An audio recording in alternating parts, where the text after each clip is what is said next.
And welcome to week 6 and our discussion on historical newspapers.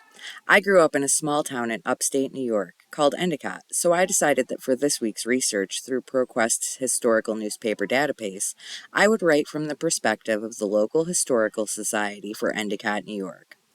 The first article that I would like to look at this week is Village 50 Years Old, Endicott Marking Founding and Program This Week, an article that looks at the founding of the village of Endicott, New York in 1906 and its founders George F. Johnson and Henry B. Endicott, as it transitions into the 50-year celebration in 1956 with an exhibition of American paintings, reception for pioneer residents, and on Saturday a parade with 75 floats and many military groups. The second article I found during this week's ProQuest search is George F. Johnson dies at age 91. One of the founders of Endicott in Johnson City, New York, and the co-owner of Endicott Johnson Shoe Company, the International Shoe Corporation, passed away at 91 after several weeks of severe illness. He is survived by his two sons, George W. Johnson of Endicott, who will remain the president of the corporation, and Walter L. Johnson of nearby Vestal, and his two daughters.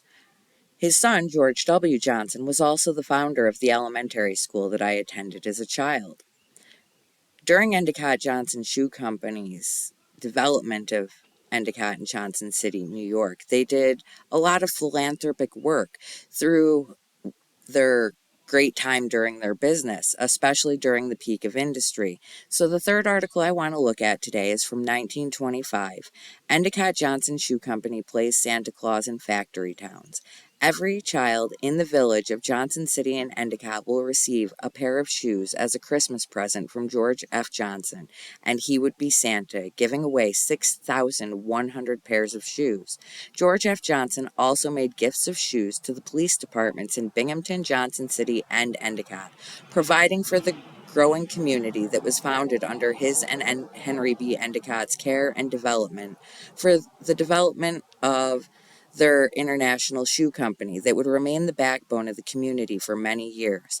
Although by the time I was born and brought into this community, most of these factories had been abandoned, leaving behind numerous empty antique factories and an empty space within the community.